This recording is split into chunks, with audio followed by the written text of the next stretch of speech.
It gives me great pleasure this morning to welcome you today to the inaugural session of the annual Convocation Grand Seminar of the Aga Khan University. The theme of this year's seminar, Women in Health and Development, was specifically chosen by the university to highlight the importance of the roles women play in the healthcare sector and the importance of women's health and development issues to the health of society in general. And we'll be expecting to hear then in the summary presentation and in the closing address what you have accomplished during the working sessions and what you offer for the future. As we all have a stake in the health and development of society, it is important that you leave us with a sense of direction and a mandate for the changes needed in the healthcare system, both in Pakistan today and globally. To launch the proceedings today, I wish to introduce Dr. Lucy Kelly, who will be our keynote speaker and who is our honored guest. Dr. Lucy Kelly has had a distinguished career in the health field. A graduate of the University of Pittsburgh with a BSN and a PhD from there. She recently retired from her position as Professor of Public Health. Dr. Kelly is a sought-after lecturer, a consultant nationally and internationally, and we're very pleased this morning to welcome her to our grand seminar to the Aga Khan University and to Pakistan. Dr. Kelly.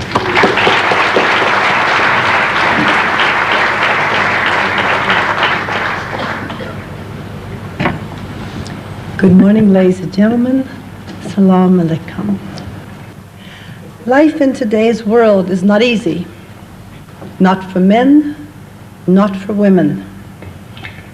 For a nation to prosper will require the best efforts and the most open-minded cooperation and understanding of all its citizens. To waste half of its human resources is unforgivable and will inevitably lead to a society that must struggle simply to survive. The cost may be one that can never be recovered. How can people of any nation afford it? How dare we continue on a path that shuts out one of society's most valuable resources, women, from their rightful, no more than rightful, unmatched, valuable, unique, needed participation in the health and development of a nation. Yet this is happening every day in the developed and even more tragically in the developing nations. The Alma Ata Health for All statement is a challenge to deal with the inequities of the past. One nurse long on the international healthcare scene who sees nurses, women, as leaders in primary care says, "Health as we have come to know it is not merely the absence of disease. Health takes forms far different from a mere lack of pathogenic microbes or an excised diseased organ. Health, primary health care that is found when people are empowered to participate in their own health decisions, whether it be to have a pap smear or to replace weapons with plows. It is found when infants have loving faces for bonding, or when children have knowledge about their own bodies, or when women have equal rights and are assured of sensitive health care, or when young people grow up without fear of war, or people of all ages and skills find meaningful work, and when those illiterate find new worlds of wonder and power through learning to read and write, or when old people are no longer lonely and devalued, or when the mentally ill are protected from their own abuse. These are but a few forms of primary health care: accessible, affordable, appropriate, and equitable. For equity is basic to primary health care. It cannot be had without social justice. For most factors which affect health care fall outside the control of the individual and are usually determined by the social system in which they exist. Social justice must be valued and retained. Can we create this world? Again, I say yes. If men and women of good heart and brave spirit work together as partners, whatever our field, whatever our role in society, we can, we must include women's special heritage to create an enlarged vision of society for our children and for our children's children.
Bismillah ar-Rahman ar-Rahim. Assalamu alaikum. Your Highness, ladies and gentlemen, what I find particularly salutary and encouraging about this conference is the recognition on the part of virtually every speaker that it is not proper to define health narrowly or to understand it only in the limited context of physical illness or well-being. Health is not the mere absence of sickness, just as peace is not the mere absence of war. According to the perspective of the Quran, peace signifies a state of safety and security in which all human beings can actualize their human potential. Peace cannot come about without justice, for a society characterized by gender, class, race, or any other form of inequality cannot be said to be at peace. A major emphasis was placed by most speakers on the need for education. Without education, there is virtually no hope of Muslim women claiming for themselves the rights given to them by God. And here I think I would like to make the point that it is erroneous on the part of anyone, particularly Muslim women, to think of human rights as being given to them by this or that political leader, because the rights that we are talking about have been created by God and guaranteed and given by God, but we have to claim them. I would also like to mention in this context the emphasis placed upon the education of women by the late Imam Sultan Muhammad Shah, who not only brought women out of seclusion, but he made a statement that is profoundly significant for all Muslims. He said that if a man has 2 children, 1 daughter and 1 son, and can educate only one, he must educate the daughter.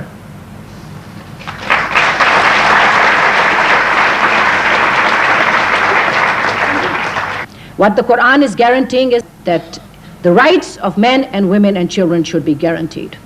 Now, I see that justice inherent in Islam, and therefore, in a sense, I continue to be a Muslim. Now, I want to say a few words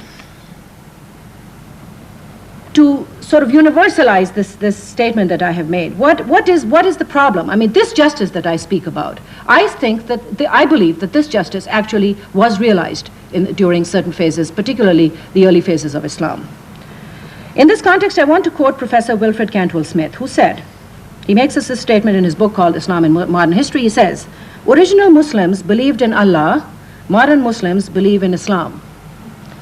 I think if we understand this, we are a long way to understanding what is the malady of modern Muslims and answering what is going on. And I think that many people who have been here in this conference are in the process of creating an alternative of sorts, whether it is in medicine or in economics or in theology, that there are many Muslims in the world who are working together to create this possibility of the recovery of the spirit of original Islam.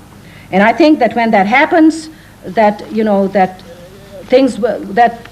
Islam will become not a symbol of decadence and backwardness as it is stereotyped in the West, but it will become the most dynamic of all religions and all perspectives that are offering possibilities of hope and justice in the world.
Your Excellency, the Governor of Sindh, Honorable Chief Minister of Sindh, Your Highness, the Aga Khan Chancellor of the Aga Khan University, members of the Board of Trustees, distinguished guests, students, Assalamu alaikum. Today, this third convocation has several special features. It is the first convocation to confer degrees and diplomas upon both doctors and nurses in a joint ceremony. Heretofore, the graduations have been held at separate times. Now they are together. Today, university degrees will be awarded in nursing, the first of their kind in Pakistan. The School of Nursing, after considerable experience and success in its diploma program, devised and mounted a baccalaureate curriculum in nursing science, whose graduates will shortly have their degrees conferred upon them. In the first class of 15 graduates, there are 7 nursing teachers, 1 senior community health nurse, an acting director of nursing services, 1 clinical nurse specialist, and 5 mid-level managers in a variety of hospital nursing functions. Yet another feature of today's program is the presentation by McMaster University of the bachelor's degrees in nursing to 8 graduates of that university, trained under a special affiliation between McMaster and Aga Khan universities. A program supported through the Canadian International Development Agency. The relationship between the Aga Khan University and McMaster University in Canada began in the late 1970s with an exploration of possible assistance in educating and improving the status of nurses in Pakistan. Through this close working relationship, our School of Nursing has benefited greatly from McMaster's innovative work in nursing education and community health. With funding support from CETA, 15 nurses from different institutions in Pakistan have graduated from McMaster with baccalaureate degrees to date, and an additional 32 nurses have gone through a 6-month work-study program in Canada. 8 nurses have recently been graduated, and the Associate Dean of McMaster School of Nursing has especially come to Karachi to present McMaster's degrees to them. These degrees were awarded last month in Hamilton, Ontario, Canada, at the McMaster commencement. The Pakistani graduates by then had returned here, and McMaster offered to deliver those degrees to the new graduates at our convocation, demonstrating again this productive cooperation between our 2 universities. We particularly appreciate this gesture and the encouragement it has given the graduates. Since the last convocation, it has been a year of challenge and growth for the Aga Khan University. Our medical and nursing programs are well in place. A dedicated, innovative faculty, though still small for its increasing responsibilities, has kept high standards and scholarly stature. The Aga Khan University Hospital has significantly and enlarged and improved its services, with more to come in the months and years ahead. As a teaching hospital, the Aga Khan University Hospital plays a key role in the education of both nursing and medical students. The hospital is now in its 6th year of operation, and I am pleased to note that each year it is getting busier, with demand often outstripping capacity in several areas. While the hospital board and the trustees accept the need to respond to the demand for patient care and the growing education requirements of the university, it is their view that the medical center should proceed cautiously towards additional tertiary care programs, commensurate with the availability of skilled manpower and the identification of material resources. The welfare fund of the hospital provides accessibility for needy patients, and this year 12,000 patients will benefit. What is the proper role for scholarly endeavors in the study of health policy development and health administration? What can be done to strengthen, improve, and spread primary and secondary education in Pakistan and the developing world, especially to give our teachers the skills and ability to be effective in a difficult environment? These questions and others are in the minds of the faculty and the Board of Trustees and may perhaps be engaged by the next AKU convocation. Thank you.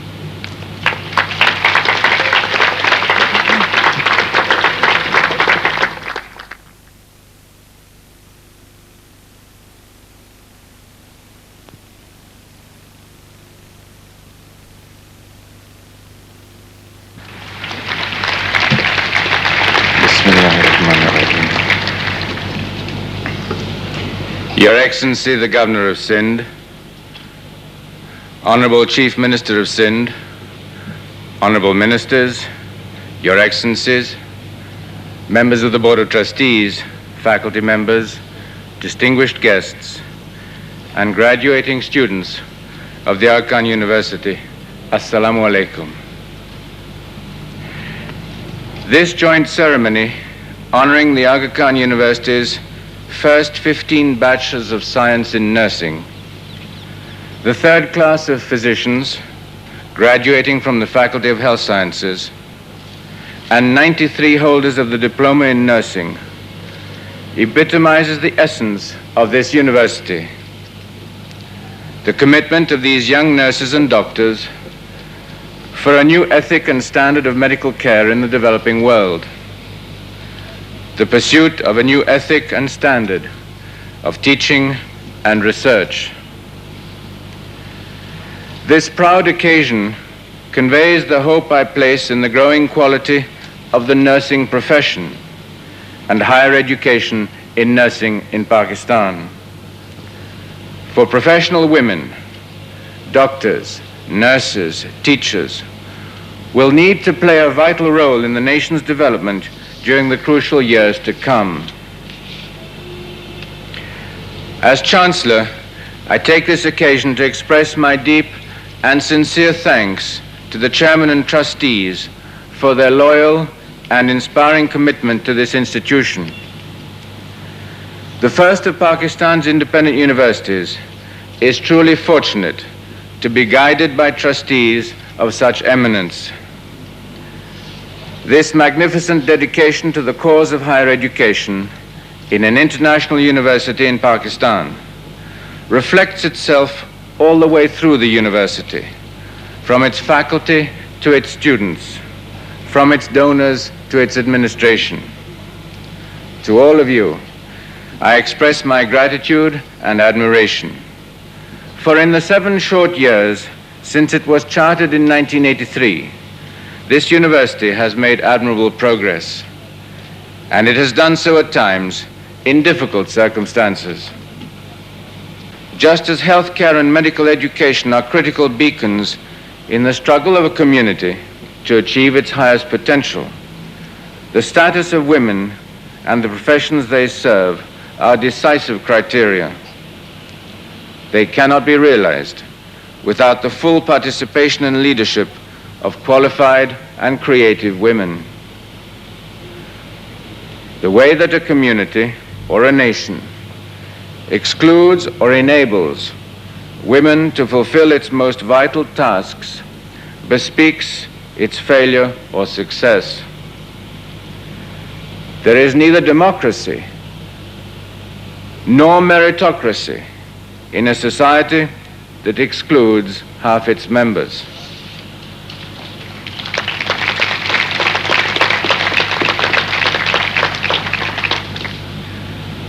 Today, this university is increasingly becoming the turning plate of the Aga Khan Health Services. What is the meaning of the configuration where its resources are shared between population-based primary health care and hospitals? Hopefully, it is the ongoing development of an original mode of international health care capable of generating concrete solutions to changing problems. Our growing drive towards the integration of different levels of care represents a major attempt to wrestle with the questions of appropriate intervention and equitable entitlement. As such, I fervently hope that the Aga Khan Health Services will make a unique contribution as a standard of excellence, not just in the developing communities it hopes to serve, but in the global healthcare community. Within this context, therefore, I note with happiness the increasing role of this university, which is now involved with the Aga Khan Health Services in Bangladesh, India, Kenya, and Tanzania. At the same time, it is expanding its relationship with public and private sector health institutions here in Pakistan. By acting as an intellectual base for this expanding network, the impact of the university is being enlarged in education, service, and research. In the political and economic circumstances of our world today, it would be unwise for me to make long-term commitments. I respect and applaud, however, the vibrant curiosity which affects all who are connected with the university. And without making any promises, let me assuage your appetite by stealing a peep into the future. Careful thought covering various circumstances on and off campus has been given to the most desirable site for a university mosque, and a location has been identified which I believe will achieve consensus. A major expansion program for the School of Nursing has been determined, which will provide lecture halls, laboratories, and faculty offices for the newly instituted baccalaureate programs. A comprehensive cardiology program incorporating a new cardiac catheterization laboratory and the introduction of sophisticated cardiovascular surgery has been established. At the medical school, plans are well underway for new faculty offices and research laboratories.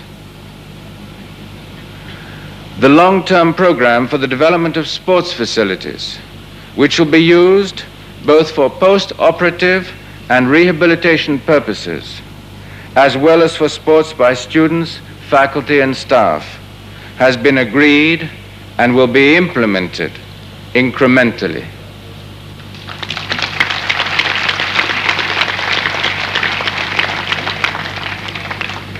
Discussion is well advanced on accelerating research programs for our students and faculty. And finally, and most important, it is possible that the university will create an institute for education development. Let me now address the men and women who are graduating today. I am sure I speak for all your trustees, your faculty, your families and friends, in saying that we pray fervently to Almighty Allah that He may grant you happiness, good health, and success as you enter your professional lives. We convey to you and your families our heartfelt congratulations. Be sure of our esteem. Be sure also of the immense hope and confidence we place in you. Thank you.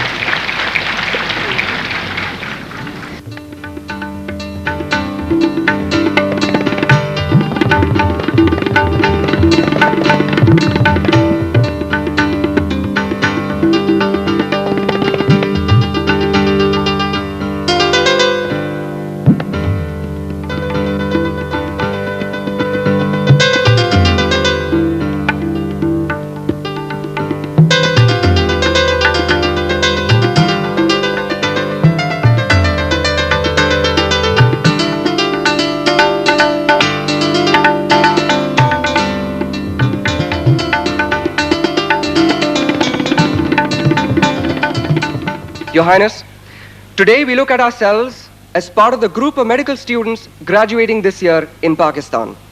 And we ask ourselves, are we in any way different? Yes, we are, because we have graduated on time. We are because we studied in clean, undisturbed surroundings. But this difference does not end here. It extends beyond the realms of time and space to our very core. We have smelt the stench of those areas where the majority of our population lives.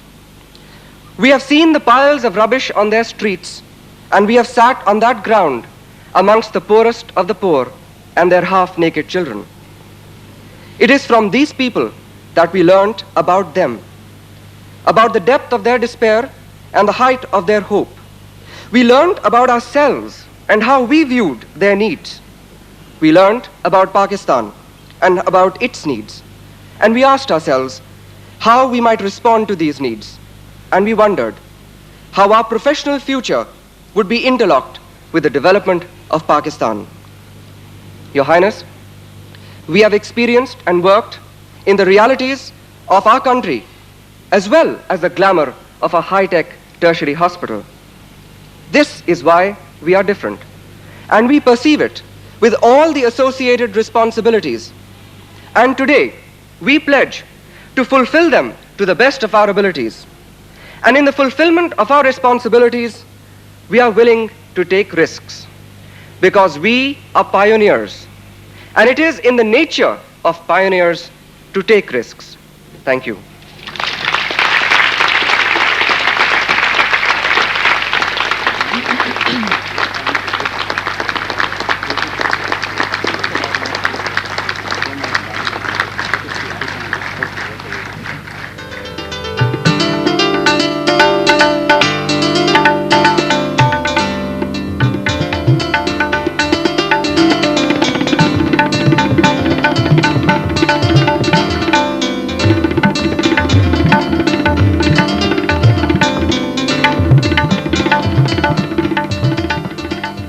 I would like to extend best wishes to the graduates of the Aga Khan University from the President of McMaster University, Dr. Geraldine Kenny Wallace, as well as the Vice President, Health Science, Dr. John Bienenstock, and the Dean of Health Science, Dr. Stuart McLeod. I would also like to publicly thank the assistance of the faculty of the School of Nursing at the Aga Khan University, as well as our faculty members here from McMaster, whose hard work and devotion has made this program a success. As was previously mentioned, these degrees were confirmed at McMaster University last Friday, November 9th, and will be presented this afternoon. Thank you.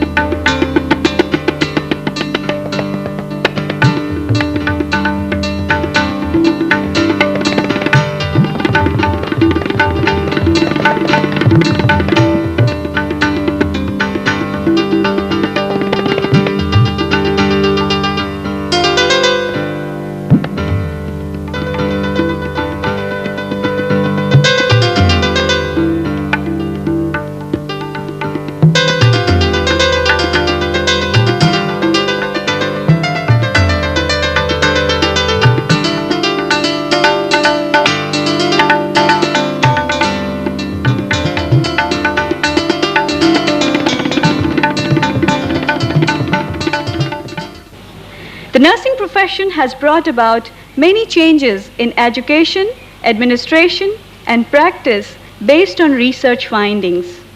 In our program, we learned the process of research and conducted many research projects on problems related to patient care. This experience changed our attitudes. Now when we read a research report, we do not get impressed with fancy statistical language, but instead we look at it critically to determine its usefulness to education, practice, and patient care.